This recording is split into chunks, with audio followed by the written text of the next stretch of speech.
Alors, on reprend Bezrat Hashem, les Tikkun HaZohar, et on est dans le folio, on est dans la fin en bas du folio 6b, on va commencer le 7a.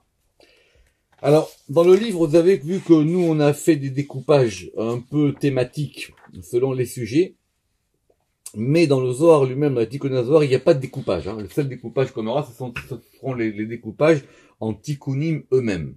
Mais comme ici, ce sont les Akdamot, les introductions, donc c'est un peu, on l'a découpé, pas de façon arbitraire, mais en tout cas de façon un peu aléatoire, on va dire. Mais en tout cas, on avait terminé la dernière fois, vous vous rappelez la différence qu'il y avait entre le Dmout et le Marais. La différence qu'il y avait entre la ressemblance et les visions, et avec la fameuse métaphore qu'on avait vue déjà beaucoup plus haut, entre le fait qu'on voit dans la Tzilut et dans la Bria, et vous vous rappelez, c'était l'histoire de l'image du roi, et après du tampon, et après du tampon dans la cire, et vous vous rappelez, c'était la métaphore qu'on avait eue sur le paysan. D'accord? Et on avait dit que de toutes les manières, le prophète, lui, il voit pas les séphirotes. C'est dans la Tzilut, c'est beaucoup trop haut. Donc lui, il voit une vision qui ressemble à, c'est important. C'est-à-dire, quand on dit puisqu'on va parler de ça aujourd'hui, quand on dit qu'Ézéchiel, il a vu un bœuf, il a vu un taureau, d'abord, il a jamais dit qu'il a vu. Il a dit qu'il a vu quelque chose qui ressemblait comme si on lui montrait un taureau. Donc, les gens qui s'intéressent à ce qu'on appelle l'imaginaire, il faut qu'ils comprennent ici que, même à la fin de Ézéchiel, vous vous rappelez quand on avait parlé de l'arc-en-ciel, qu'il voit quelque chose qui ressemble à un arc-en-ciel, c'est-à-dire, ce qu'on lui montre, pour lui, ça ressemble à un arc-en-ciel. Mais il a quand même la conscience du fait que c'est pas un arc-en-ciel. Très bien. Donc, si maintenant, cette chose-là a été établie, on va faire ce que seuls les Tikkun HaZohar peuvent faire. On va donner la parole à Ézéchiel lui-même. Oui, dans les Tikkun HaZohar, il y a plusieurs personnages qui arrivent. On donne la parole à Ézéchiel lui-même. Patar ve'amar. Il a ouvert et il a dit. Qui c'est? Il a ouvert, depuis le début, de vous rappeler, de beaucoup plus haut, c'était le Raya Mehemna, c'était Moshe Rabbeinu. Et Moshe Rabbeinu, il va convoquer les prophètes les uns après les autres, en tout cas ici Ézéchiel, et il va lui dire, Yechezkel Nevea, prophète Ézéchiel, Koum Mishinta, lève-toi de ton sommeil. Alors, c'est une expression qui revient souvent dans le Zohar, et on verra même dans la Patach Eliyahu, où quand on s'adresse à des gens qui sont plus de ce monde, on leur dit réveille-toi. Pourquoi? Parce qu'il y a un Zohar qui dit que c'est marqué dans Echa, que quand il y a eu l'exil, donc on a demandé au patriarche d'intervenir. On dit c'est pas possible, Dieu ne peut pas détruire le temple, on peut pas partir en exil, on peut pas perdre le Beth Amikdash. Alors là-bas le Zohar il dit que, mais eux, ils sont pas au courant. Pourquoi ils sont pas au courant? Parce qu'ils dorment. Ça veut dire ça, comme Mishnata. Et pourquoi ils dorment? Parce qu'il y a un Zohar qui dit que des gens en haut comme ça, au bout d'un moment, ils sont complètement déconnectés des choses qui se passent en bas. Ça les intéresse plus. Ils sont plus là-dedans. Donc ici, cette prière qu'on verra dans Patach Eliyahu, où on dit, réveille-toi. Regarde ce qui se passe en bas. Et il y a même un midrash qui raconte qu'une fois qu'on est en haut, pour certaines personnes, ce qui se passe en bas, ça les intéresse pas du tout. C'est fini maintenant. Ils sont passés à autre chose. Donc, Kumishnta, réveille-toi. Toi, Ézéchiel, t'es en haut, t'es dans les mondes d'en haut, mais on a besoin de toi. Pourquoi faire? Les galas acha, pour dévoiler ici, marot, donc ce fameux terme des marot, c'est-à-dire les choses qu'on lui a montrées. C'est pour ça qu'on l'a traduit comme ça, par les montrer. Des idgalian là, qui t'ont été dévoilés. On veut, Ézéchiel, maintenant que tu nous expliques c'est quoi ces notions de marot. On veut que tu nous expliques ce que tu as vu. Des kulehu les gabah, car toutes les gabah be'ora satim, alors la phrase araméenne elle est construite un peu bizarrement, mais ça veut dire toutes pour toi. Be'ora satim, c'était dans une voie fermée, ou Beit Galia est en même temps dévoilé. Ça veut dire que Ézéchiel maintenant, Moshe Rabbeinu lui dit, j'ai besoin que tu nous expliques ça. Vous imaginez, c'est Moshe Rabbeinu. Parce que ce qu'on comprend de ce qu'il y a marqué dans Sefer Ézéchiel et de ce que la Torah elle nous dit, c'est à la fois caché et fermé. Alors, le pshat, ça veut dire, d'un point de vue, ce qui est, enfin, c'est à la fois caché, fermé et dévoilé, excusez-moi. C'est à la fois caché et dévoilé. D'un côté, on voit, tu nous donnes des images, et d'un autre côté, c'est caché, on comprend pas vraiment de quoi il s'agit. D'accord? Alors, le Matok Mitzvah, il dit que d'abord, c'est d'abord fermé dans la Beria, et ensuite c'est dévoilé dans la Yetzira. Où est-ce qu'ont eu lieu ces visions? C'est une bonne question. Le Ramak en a parlé. En tout cas, c'est sûr que Ézéchiel, ce qu'il voit, c'est pas dans la Tziout. Alors, ça veut dire quoi, Beit Galia? Beit Galia, dans le dévoilement. Tsiurim, ce sont des formes. Aval, Bestimud Ainaïn, mais dans la fermeture des yeux. Diyukna de Malka, la figure du roi, ou Matronita et de la Matronita. Donc, toi, tu as vu des choses qui proviennent du roi et de la reine, d'accord? Bon, on verra la différence, dans le Ramak, on a vu les différences qu'il y avait entre Malka et Matronita. Et toi, tu as vu des choses en haut. Mais ces choses-là, ce sont des formes qui sont dans la fermeture des yeux. Alors évidemment, le Zohar, maintenant qu'on Hachem, on étudie un peu plus, il faut faire attention à chaque mot. Pourquoi? Ça veut dire quoi cette notion de fermeture des yeux? Alors dans Parashat Vayetse, le Zohar il dit qu'il y a plusieurs degrés de vision prophétique. La preuve, c'est qu'au début de Parashat Vayetse, Yaakov, il a une vision, les yeux fermés, la nuit, en dormant. Et à la fin de Parashat Vayetse, il a une vision, les yeux ouverts, et en plein jour. Donc il y a plusieurs degrés de vision. Évidemment, c'est pas la même chose quand on voit quelque chose en plein jour, en pleine lumière, quand on a les yeux ouverts, que quand on voit quelque chose la nuit les yeux fermés. Il y a un ophtalmologue, M. Benamou, il m'a fait remarquer que quand on rêve normalement, même quand on dort, on a les yeux ouverts. Bon, je sais pas Bémet si c'est vrai ou pas. Mais, en tout cas, ici, ça veut dire que ta vision, c'est une vision que tu as eue d'un certain degré. C'est pas la même chose. Rappelez-vous que Moshe Rabbeinu, dont on dit qu'il est le plus grand des prophètes, lui, il a dit que Pelpel d'Aberbo. Dieu, il a dit, je lui parle bouche à bouche. C'est pas le même type de vision. Kol sheken vechol sheken ahu delet lediyukna. Alors toi, ce que tu nous as dévoilé, ce sont des formes. Ces formes, tu nous les as dévoilées dans quelque chose qui sont dans des degrés fermés, et qui sont la figure du roi et de la reine. Mais, à plus forte raison, a fortiori et a fortiori. Ahu delet lediyukna. Mais à plus fortiori, quand on parle de celui qui n'a aucune forme, c'est-à-dire de Dieu lui-même, ou Dieu Ensof lui-même, si on peut dire comme ça. Des begine itmar aikra. Parce que a été dit pour lui ce verset. Les man de tsayer bediyukna, celui qui va vouloir ou qui va essayer de dire, je vais donner une forme, une figure au divin. Et c'est marqué dans Devarim là-bas, dans les Klalot, Aru Raish,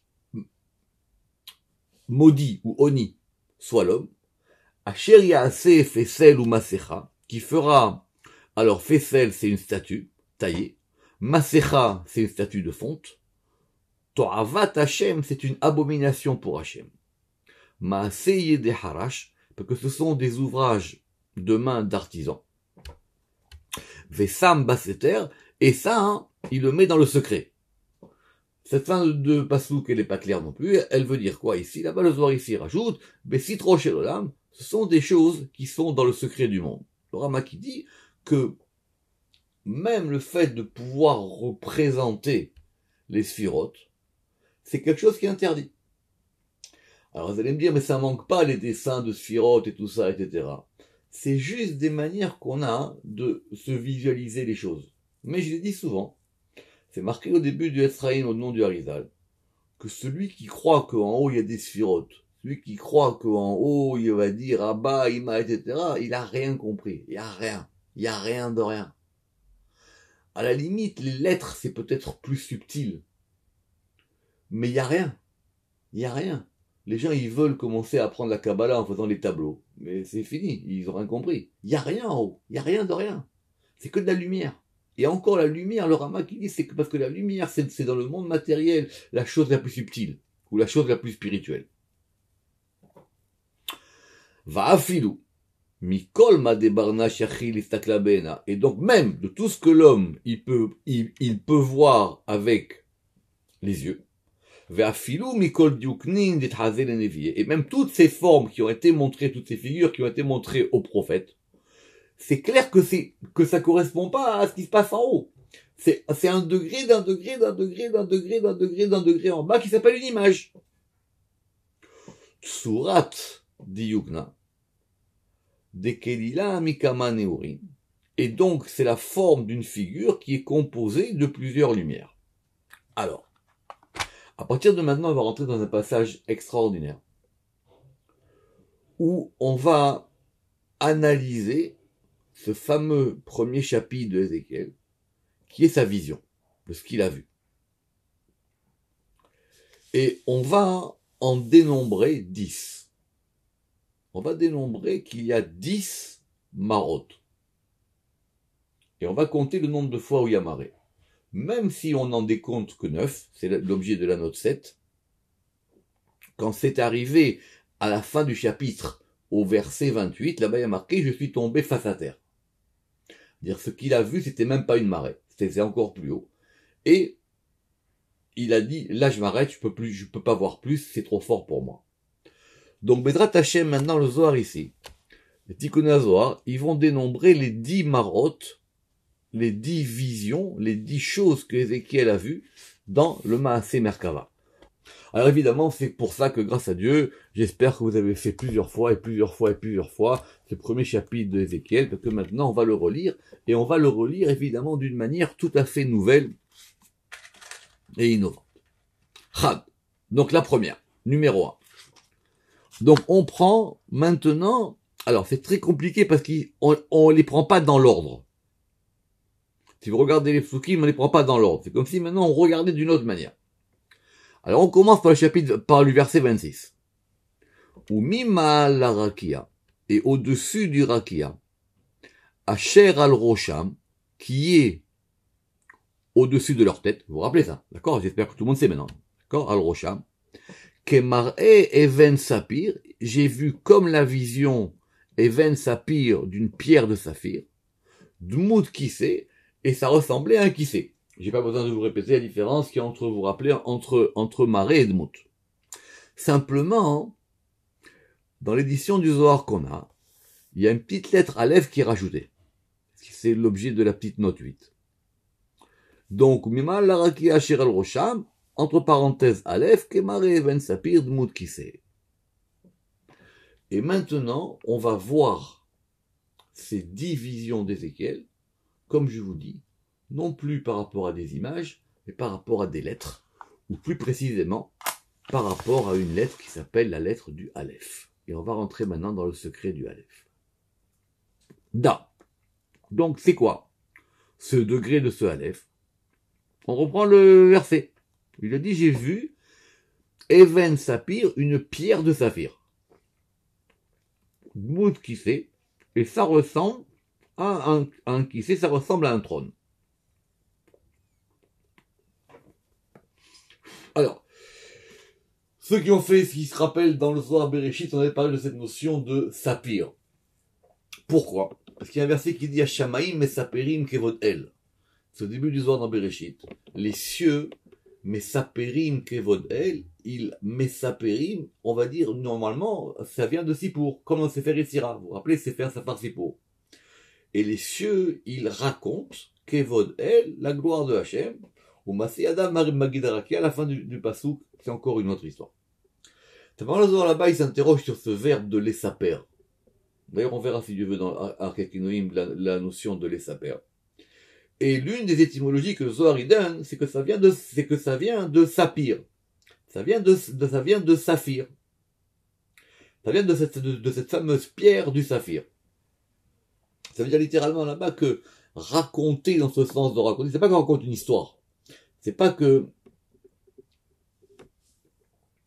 Hashamaim et Saperim Kevotel, c'est pas que les cieux ils vont nous raconter c'est quoi la gloire divine. Ça veut dire qu'ils vont faire briller cet élément comme un saphir qui correspond à la gloire divine. Dans des annexes du Ramak du Oriakar, là-bas il s'interroge sur cette notion de séphira. Et l'une des étymologies qu'il donne, il dit qu'effectivement, que Séphira, ça vient de Saphir. Séphira, c'est aussi Saphir. Donc, c'est quoi cette pierre du Saphir? Ve'iu le'ela, et il est au-dessus, qu'est Gavnada de cette manière-là. Et on a un petit dessin. Alors ce petit dessin, il est très simple, mais il est en même temps très complexe et très central pour ce qu'on va voir aujourd'hui. Et dans les prochaines fois, si Dieu veut. Donc vous allez faire un Aleph. Le Aleph, il y a plusieurs manières d'écrire un Aleph. Mais on va considérer ici qu'on écrit un Yud. Vous allez placer une barre médiane. Donc le premier Yud, il est de droite à gauche. Vous allez considérer une barre médiane. Et vous allez considérer maintenant en dessous de la barre médiane un deuxième Yud. Et ce deuxième Yud, il sera inversé. Simplement, qu'est-ce qu'on fait ici? On va enlever le Yud qui est en dessous de la barre médiane. Donc on a simplement quoi? Le Yud et cette barre médiane. Maintenant, comme vous savez mieux que moi, maintenant, ce Yud, il correspond à ce côté-là. Et la barre médiane, c'est un Vav. Donc ça fait Yud Vav. Comment est-ce qu'on a pu faire cette analogie entre une pierre et les séphirotes? C'est très facile. C'est dans le Sefer Yetzira. Dans le Sefer Yetzira, quand on a parlé des lettres, là-bas, on a dit une pierre construit une maison, deux pierres, vous vous rappelez de ça? Deux pierres construisent deux maisons, etc., pour parler des Tsirophim, c'est l'objet de la note 9. Mais maintenant, cette notion de saphir, où est-ce qu'on la retrouve? On la retrouve, nous, dans la Parashat Mishpatim. Vous vous rappelez, là où on va parler, dans la Parashat Mishpatim, de notre premier fameux palais. Et on passe tout de suite en folio 7a.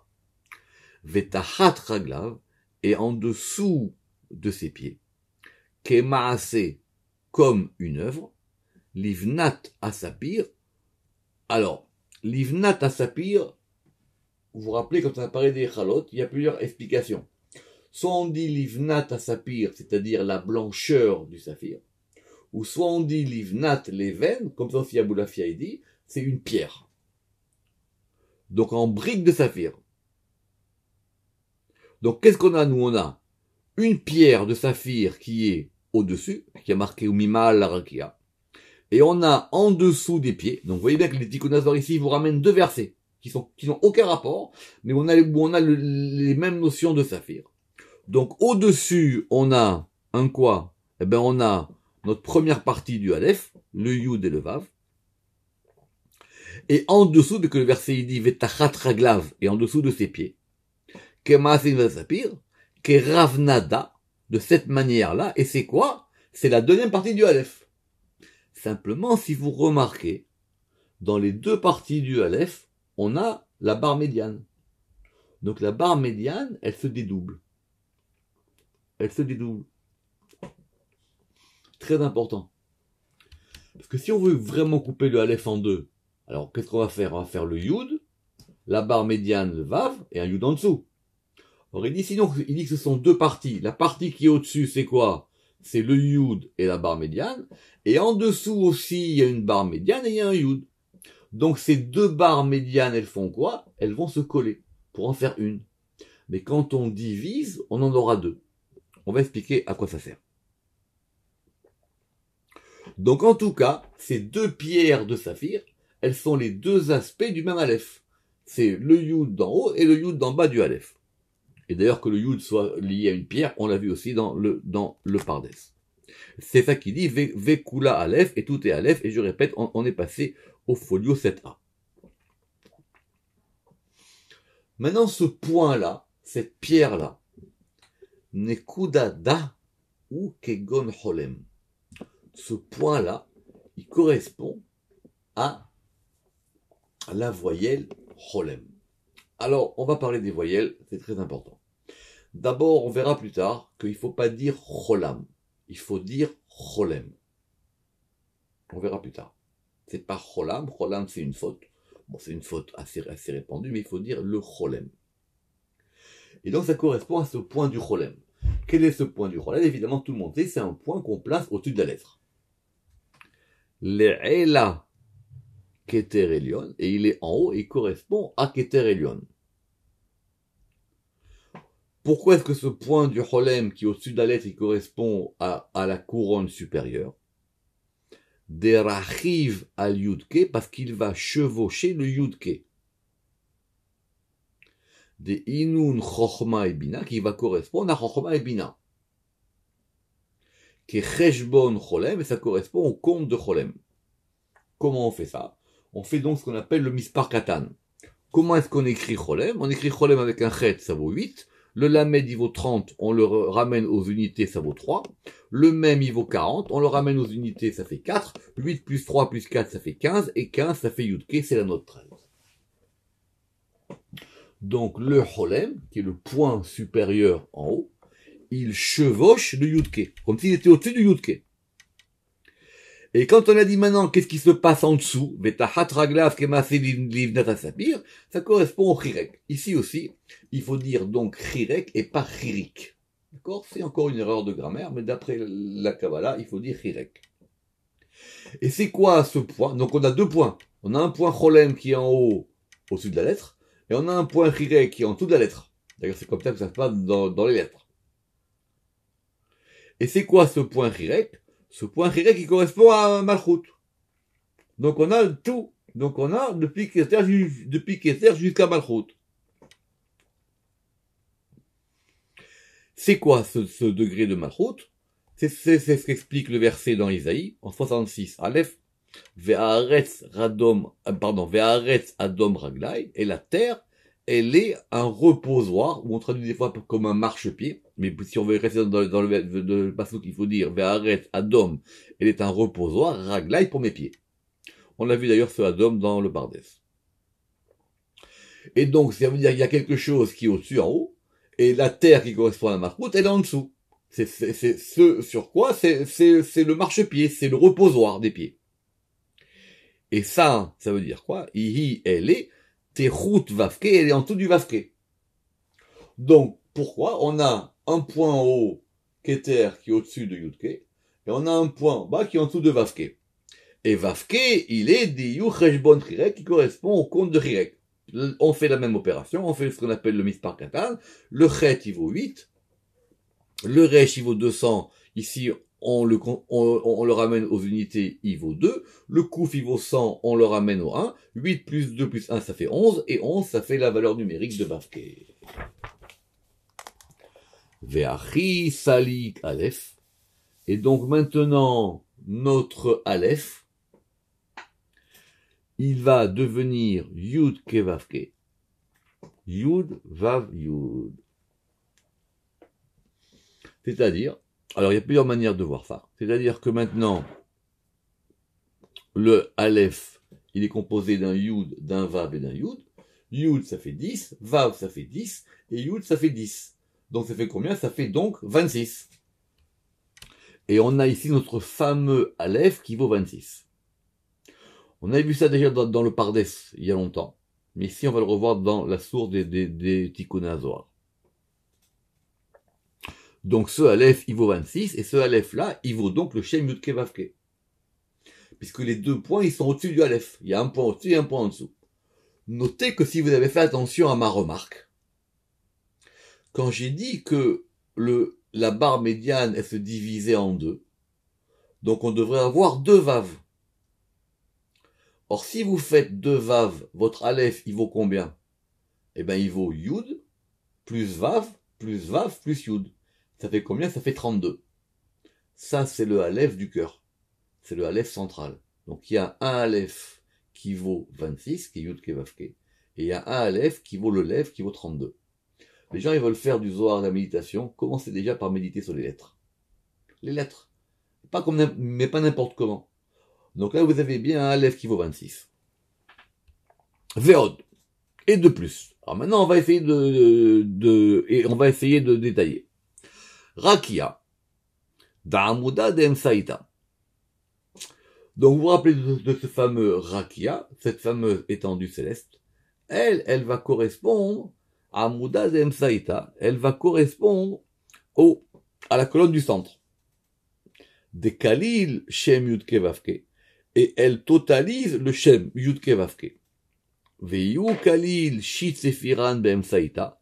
Et il va totaliser 6 séphirot au milieu. Ça veut dire quoi? On prend notre Aleph, notre barre centrale du Aleph, transversale d'ailleurs. Elle correspond à la fameuse étendue céleste. Cette fameuse étendue céleste, c'est un Vav, elle correspond à la colonne du centre. Ou plutôt, oui, à la colonne du centre. Et elle correspond donc à quoi? À Tiferet. Or, Tiferet lui-même, il est Yud Kevavke. Tiferet lui-même, il contient Yud Kevavke en lui. Et ce Vav qui vaut 6, il correspond donc à quoi? Il correspond donc aux 6 séphirotes qui sont celles du milieu.